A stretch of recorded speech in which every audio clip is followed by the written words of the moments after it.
औज़ुबिल्लाहिमिनश्शैतानिर्रजीम बिस्मिल्लाहिर्रहमानिर्रहीम। अस्सलाम वालेकुम व्यूअर्स, उम्मीद करती हूँ आप सब खैरियत होंगे। अल्लाह के हुक्म से मैं भी बिल्कुल ठीक ठाक हूँ।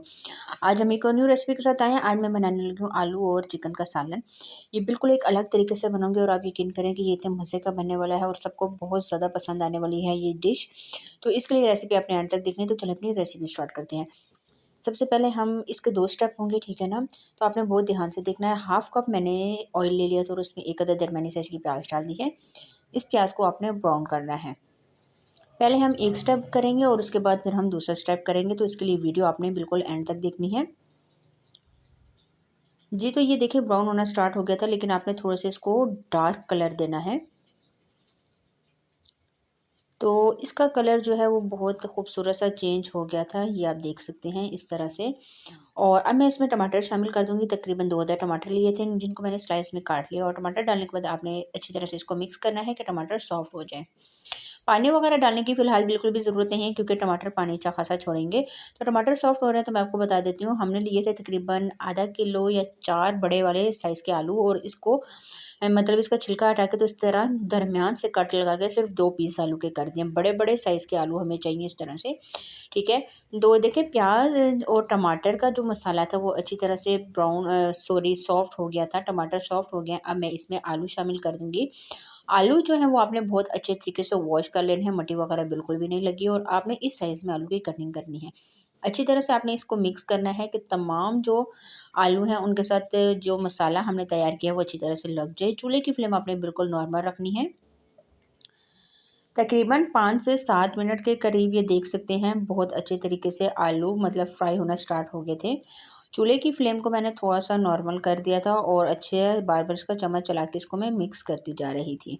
तो चलें, ये एक साइड से पक रहे हैं, अब हम दूसरी तरफ चल जाते हैं। जो हमने चिकन का मसाला तैयार करना है। जी, एक पतीली ले ली है, उसमें एक दरमियानी साइज़ की हमने छोटी प्याज़ डाली है, लहसुन का पेस्ट डाला है, मैंने फ्रेश लहसुन का पेस्ट इस्तेमाल कर रहे हैं। 1 किलो के करीब मेरे पास चिकन पड़ा हुआ था, वो हमने इसमें शामिल कर दिया है। और अब मैं इसमें शामिल कर दूँगी 2 ग्लास पानी। आप कह रहे होंगे कि ये गोश्त तो नहीं है भई जिसको बॉयल करें। जी हाँ, तो ये चिकन है, हम इसको बॉयल करेंगे। और अब सारे मसाले हम इसमें शामिल कर देते हैं। मसालों में मैं डाल दूँगी लाल मिर्च का पाउडर हाफ़ टी स्पून। मसाले आपने अपने टेस्ट के बराबर डालने हैं, जितने कम और ज़्यादा आप खा सकते हैं, ठीक है। और हाफ़ टी स्पून इसमें मैं डाल दूँगी कुटी हुई लाल मिर्च, दोनों का लेवल बराबर हो जाएगा। नमक इसमें मैं डालूँगी तकरीबन अपने टेस्ट के बराबर। और आपने नमक शामिल करना है, बहुत ज़्यादा हम ज़्यादा नहीं खाते तो इस वजह से मैंने नमक थोड़ा-सा कम डाला है। हाफ़ टी स्पून इसमें मैं हल्दी शामिल करूँगी। हल्दी शामिल करने के बाद अब इसमें 1 चम्मच भर के मैं पिसा हुआ धनिया डाल रही हूँ, धनिया पाउडर। ये तमाम मसाले डालने के बाद अब आपने इसको मिक्स करना है, चम्मच की मदद से मिक्स करना है। और चूल्हे की फ्लेम को आपने ऑन करके इसको पकने के लिए रख देना है कि जब तक चिकन आपका अच्छी तरह से गल जाएगा और पानी ड्राई हो जाए।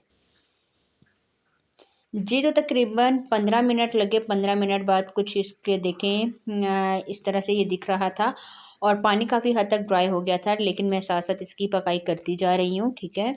अच्छी तरह से आपने इसकी पकाई कर लेनी है और ये जो आपका पानी है इसको आपने ड्राई करना है। चिकन जो है वो काफ़ी हद तक गल चुका था, लेकिन हमने इसका पानी ड्राई करना है। जी, तो काफ़ी हद तक इसका पानी भी ड्राई हो गया है। चूल्हे की फ्लेम जो है वो मैंने मीडियम हाई रखी हुई है।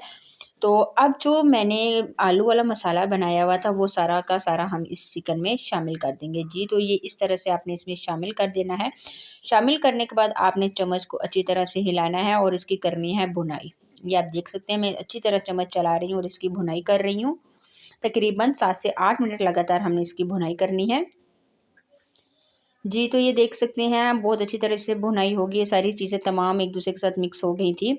और चूल्हे की फ्लेम को आपने नॉर्मल रख के अब मैं इसमें गर्म पानी ऐड कर रही थी, तकरीबन 1.5 से 2 कप के करीब, क्योंकि पानी इसमें पहले भी था। तो आपने पानी शामिल करने के बाद हल्की आंच पे अब इसको दम दे देना है। और अब आपसे मुलाकात होती है 15 मिनट्स बाद। जी, तो 15 मिनट गुज़र गए हैं और हमारा सालन बिल्कुल तैयार हो गया था। मैंने थोड़ा बहुत शोरबा रखा है, ठीक है। अगर आपको गाढ़ा चाहिए तो आप गाढ़ा भी कर सकते हैं, लेकिन ये शोरबा इस तरह से बहुत ही ज़्यादा पसंद किया जाता है। आलू भी बहुत अच्छे तरीके से गल गए थे। अब मैंने इस पॉइंट पे थोड़ा-सा ल धनिया डाल देना है हरा, ठीक है। ये देख सकते हैं आप ग्रेवी इसकी कितने मज़े की इसकी तैयार हुई है। तो चलें, अब इस पॉइंट पे मैं थोड़ा-सा हरा धनिया शामिल करूँगी। हरा धनिया और ल जो सब्ज़ मिर्च है वो मैंने शामिल नहीं की। आप चाहें तो सब्ज़ मिर्ची भी शामिल कर सकते हैं इसमें। अच्छी तरह से इसको मिक्स करें तो अब यकीन करें पूरे घर में इसकी खुशबू इतने मज़े की फैल गई थी। और ऑयल भी अच्छा खासा ऊपर आना स्टार्ट हो गया है। अब मैं हरा धनिया डाल रही हूँ, ये इस तरह से थोड़ा-सा मैंने एंड के लिए बचा के रख दिया।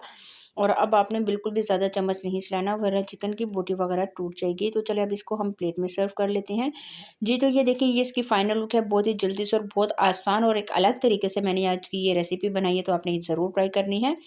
ट्राई करके आपने मुझे कमेंट्स में बताना है कि आज की रेसिपी आपको कैसी लगी। आज के लिए इतना ही, इंशाल्लाह नेक्स्ट वीडियो में आपके साथ मुलाकात होगी।